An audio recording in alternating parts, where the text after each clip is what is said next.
Calaveras County, and welcome to another edition of Mondo Calaveras. I'm your host, Mike Taylor.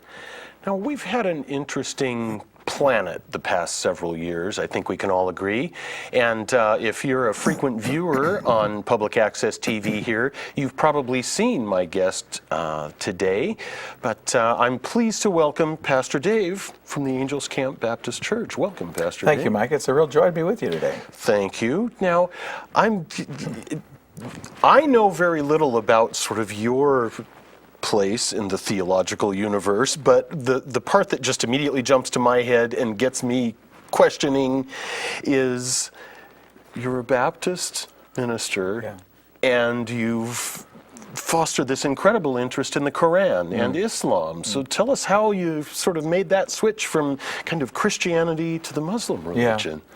Well, that's a great question, Mike, and I think it deserves a really important answer. And it really goes back to about 3 years ago. I was doing a series on Islam. And as I do many times, I'll take flyers down to the post office because, as you know, around here, everybody goes to the post office. That's right. And to generate maybe a little new interest in visitors, things of that sort. And so I had flyers up, and the title of the series, it's still on our website, as a matter of fact, is Invasion of Islam. And I got a phone call on the Tuesday before that Sunday when I would start the series. And this Middle Eastern gentleman asked if he could come down and meet with me, and he does, and comes through my door into my office. And this Muslim was, for a good 2 or 3 minutes, trying to intimidate me on why I should not bring this series to my church.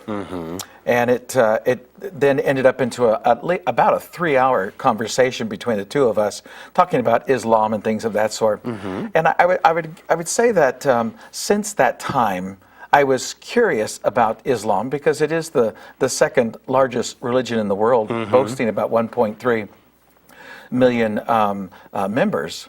But getting further into it to really compare, obviously, Christianity to Islam. And I'm an inquisitive person, an inquisitive pastor, and so people in my church know that that I will preach on a lot of different topics just to keep us informed, and particularly, obviously, with the awareness of Islam, ISIS, and all the things that are taking place in the Middle East, has been a major topic for me to stay up on and to stay learned, and to be able to dialogue with people.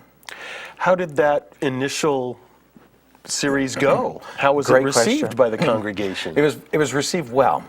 What I didn't share with you was that the gentleman, Ahmed, who came to my office, he said that as he was trying to intimidate me to not bring the series, he said, if we don't like what you talk about, we will boycott your sermon.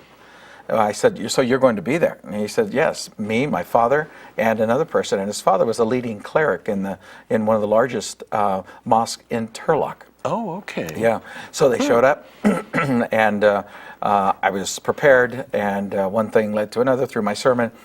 They must have been happy with what I said because they didn't boycott, which was good. But it did create some tension in me because I can imagine. You hear about some pretty unique things taking places in churches and around the world. So we were prepared for that, but nothing did. And so out of that, it's created a real interest to be able to make sure that we can help inform people about Islam and what Muslims follow today. Now, I'm going to ask you something, and I'm not trying to put you on the spot, but it's something, I'm not an incredibly religious person. Sure. And I'll tell you why. I was raised Roman Catholic and never once heard a sermon and I grew up in the Roman Catholic Church that had all the gray-haired priests. I'm about 50 years old, and they were all at least that old when I was going to church very regularly. And I never heard an us against them kind of sermon.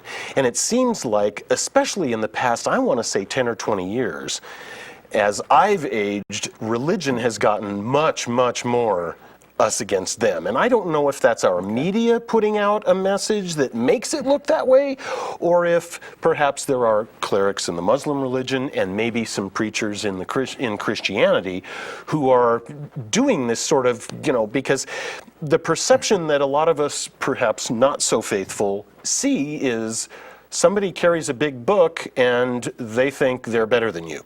True. and I can carry a dictionary and be just as Yeah, powerful as absolutely. anybody else. So do you kind of feel that maybe that's happened on both sides? I'm not pointing the finger at Christianity or the Muslim faith, but has that happened, or maybe more so, or are we doing more of what you're doing, which is helping everybody kind of bridge the gaps and come together more? I think when people are not educated, it creates stigmatisms. It creates tension, ignorance. And what I'm trying to do is take the ignorance out, and not so much compare you to me or what you believe to what I believe. If I was speaking to a Muslim, but it's okay. You make a truth claim. Islam is based on what they believe is a truth claim. Okay. Well, if it's a truth claim, then I ought to be able to inspect it. I ought to be able to tear it apart and be able to see what is it based on and how well does it hold up. Okay. Christianity is also based on truth claims, basically on the death and the burial and the resurrection of Jesus Christ. Okay. So how well does that hold up under scrutiny? The whole death, burial, and resurrection, whole Jesus person. How well does Muhammad hold up? And everything of that sort. So in comparing the two major religions in the world, they both have truth claims. And as I think you realize, both cannot be true. That's yes. Someone is wrong. There's something not going to be right in one or the other. And that is basically what I've tried to help people understand, is that just in comparing Islam to Christianity, there are major differences. Major differences. Number one, it's not the same God. Yes. Comparing Prophet Muhammad to Jesus Christ, the two of them are worlds apart. And so helping people just understand these kind of things. And then obviously we have the news now, everything taking place around the world with Islam and ISIS in particular, and really understanding what's driving Islam. What is driving, if you will, the militant end of Islam today? Yeah. And that is a very important question to ask society today.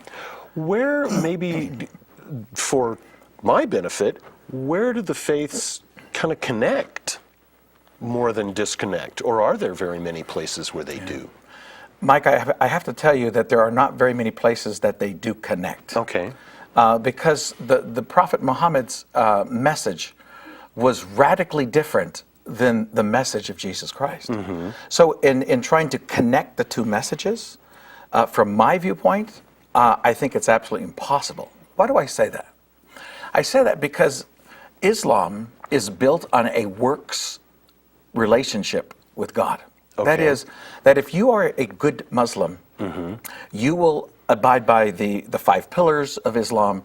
You will do the prayers and keep all the commandments, things of that sort. Works based. If you are a Christian, your relationship with God is not based on a work relationship. That is, I don't have to work in order to find approval with God. Where with Islam, you have to work in order to be able to find approval with God, with Allah. You see, there's a massive difference there. Sure. And the difference is the G word, grace. There is no grace in Islam, but Christianity is built on grace. Where God is reaching down to man, that's Christianity through the person of Jesus Christ. Where Islam, people are, the followers are trying to work their way up to God. into. And so the difference is, in Islam, and this is a major difference, in Islam there is no redeemer. Okay. In Islam there's no savior, because you're trying to save yourself. You're working yourself toward that goal.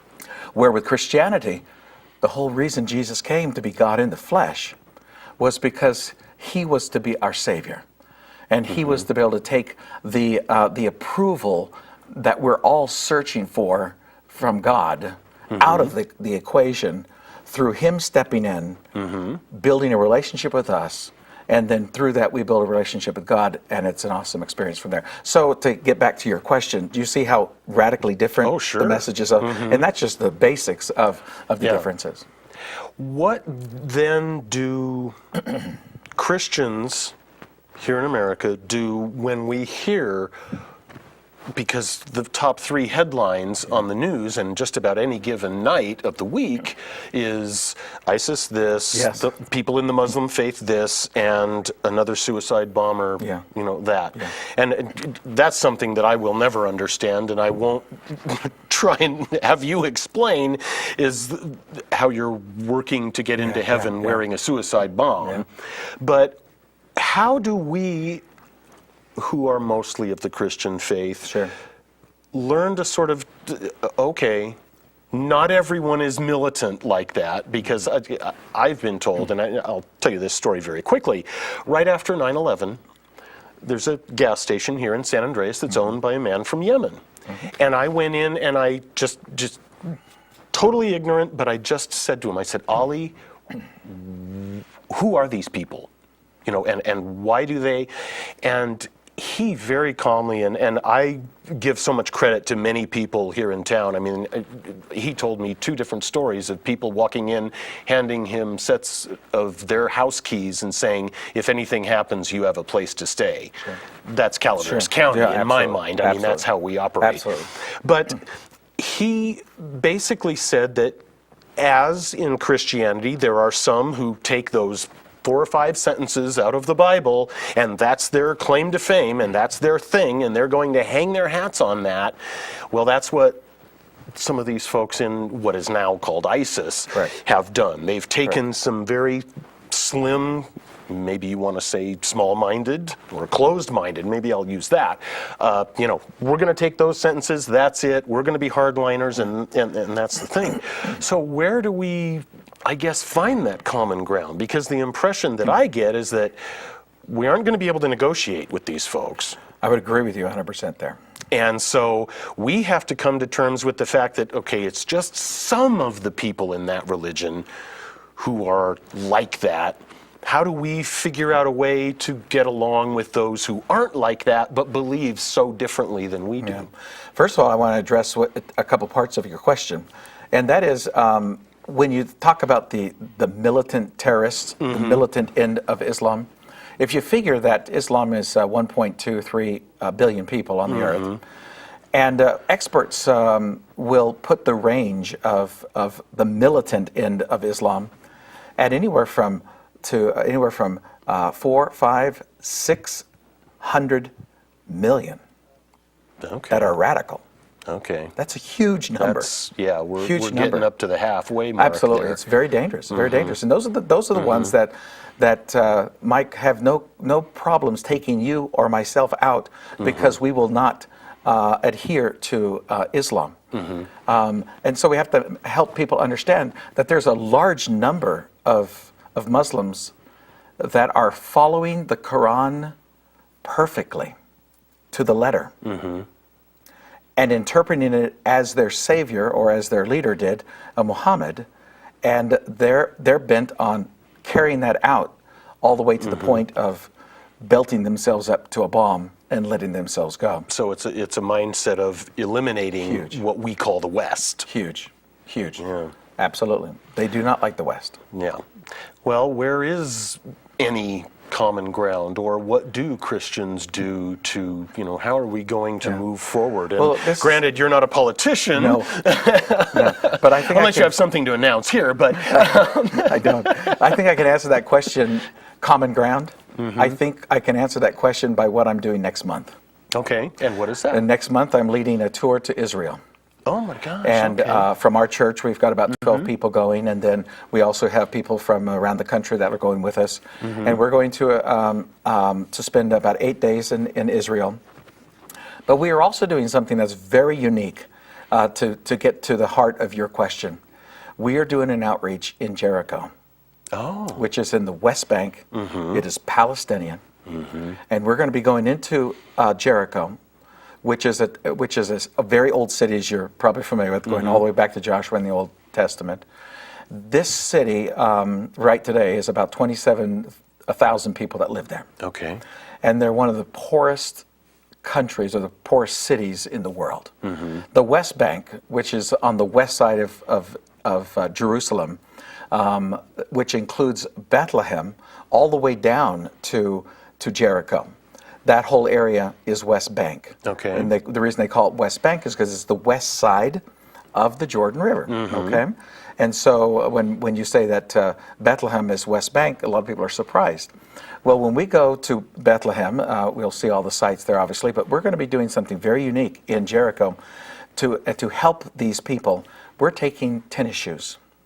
Oh. Because I've been there 6 times over the years, and noticing how poor Jericho is, one of the poorest on the map. We are going to be providing tennis shoes to well over 350 people. We're going to be just going in there, and we're not trying to, we can't preach Jesus, obviously. We're not going into that, that's not our purpose. We're just going in there to be able to bridge the gap. To bridge the gap. To be able to let people know that we as Christians, and they'll know that we're Christians, are coming in, and we want to help you and bless you as best we can. Yes. Because they do not have tennis shoes. Kids run around the streets, dirty streets, just horrible conditions. And to be able to have a pair of shoes, Mike, you can only imagine. Oh, yeah. And then we have several going with us that are a part of basketball coaching and reffing college ball. And so we're going to do a little basketball clinic with the people in Jericho also. So you've got your shoes, and now you can... Absolutely. And we'll be passing out tons of candy. Have you seen folks in Jerusalem playing basketball? That's a great question. It doesn't seem like something that would catch on. I did have to find out why would we do that. But because Israel has a very good basketball team. Okay. That's made it to the Olympics. Basketball is very popular now. Right second to soccer, obviously. But basketball is getting very popular now, just because of what Israel has done with it to make it popular in the area. So tennis shoes are powerful tool for us just to go in and just say, we love you. We love you in Jesus' name, because they have no beef with Jesus. They see him as a prophet also.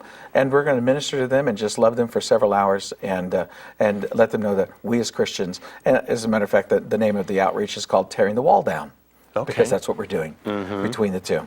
And this is West Bank, and this is a difficult area. Yeah, this is where you see a lot of the stuff in the news. A hotbed. It is, for lack of a better term. It is. You said you've been there several times. Yes. I get the impression that the regular Joe citizen there isn't as irked at us as we might be of them, or the fact that they don't believe what we believe. Is that the case? Have you found? Number one, as tourists, whether you go to Bethlehem or where you go to Jericho, they like the tourists. Obviously, because that's a big part of making some kind of money for these very poor people. Yeah. Because we will always make sure we stop and shop in these cities. So that helps a little bit. Okay. But it's very difficult to reach out in these type of areas of the world, just because of the political aspect of it. Yeah, that's what I thought. Their beef is not so much with Americans as it is Palestinians, particularly, as it is with the Jew. Okay. That's really the fight, and unfortunately over parts of Jerusalem and things of that sort, which have been a long battle between the two of them. Again, not to put you personally on the spot, but this is one of the deepest conversations I've had with someone of great faith. Sure. What is the thing that drives the faithful to be, as what I will call, crazy, as to strap on that vest and go do that? Thankfully, it seems we don't quite have that kind of zealotism, that's my word for it, not anybody else's, in Christianity, but it seems that that's their thing. Where does that come from? How does that... That's a very important question, Mike, and I'm going to try to answer it rather quickly here. That's okay. And that is that you have to understand that according to the Quran, it teaches that if you die in martyrdom, or what they would call jihad, well, you are guaranteed a place in heaven, in the highest place of heaven. Okay. with 72 virgins and all the wine you can drink and things of that sort. There's a tremendous reward that is taught through jihad. So let me see if I can turn it this way. Okay. You have, let's take Jericho. I know that they have bomb-belted terrorists in Jericho, without a doubt. And I know that their unemployment rate is unbelievable. They live on about $5 a day. Yeah. These people in Jericho. Of the 27,000 people that live in Jericho, do you know that the 50% of that population is 20 and under? Oh my goodness. That's amazing, isn't it? That really So we're going to be is. reaching a very important part of the demographics. But this is the key. Because there are no jobs, because unemployment is so high, and because poverty is rampant everywhere, there's not a lot of hope for Palestinians.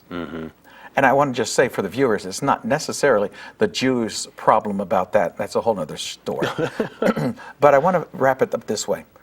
So when it doesn't look like there's much for you to live with here, to be able to die in martyrdom and then have this glorious heaven. Punch your ticket.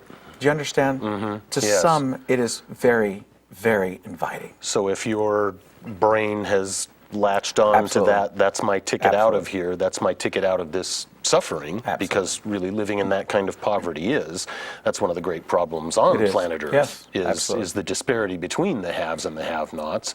Personally, I think it's going to get much worse and then get really ugly, but hopefully that'll be after I'm long gone. I hope that helps to answer that question a little It bit. does, yeah. Some of the mindset and the psychological aspect, but then you have also the theological aspect that drives very, very deep sure. within them. Not only that, but you realize that if a jihadist dies, then the guarantee is that all his family is taken care of for the rest of his life. Oh, So if he okay. dies, his wife and his children are taken care of for the rest of their life. Do you see again the incentive Yeah, so the incentives to are building up yourself pretty with a bomb? great to that. It's amazing. Rather than a rather passive, faithful mindset in Christianity, which is we're kind of covered, and all we have to do is try and live by these precepts. And what are you looking forward to most on this trip in a month? Well, obviously, this outreach to Jericho is going to be very important because Sure. The several hours that we're going to be spending with these people and just blessing them and encouraging them in a great way. As I said a moment ago, I've been there many times before, and I think one of the great highlights for me is when taking people is seeing how it wakes their faith up unbelievably. Oh, okay. Because we're not talking about places that we're not sure about when connected to Christianity. Yeah. We're talking about places that are historically, archaeologically, absolutely certain in regards to the death, again, and the burial and the resurrection of Jesus Christ. And then the events that are in the Bible that are connected to Jesus or prophets of the Old Testament, New Testament, things of that sort. And letting people see these places, because a lot of people, they have their faith kind of in black and white. And then when they go to Israel, to the Holy Land, then all of a sudden their faith is in color. Oh, okay. And they're able to understand the stories. For example, where Jesus is arrested in the Garden of Gethsemane, it's a real place. The olive trees are still there. Still there. They're 2,000 years old. If they could tell us a story. Oh, yeah. And then when he was arrested there, and then he was beaten, and he was tried 7 times. Well, we will actually go into the very pit where he was beaten.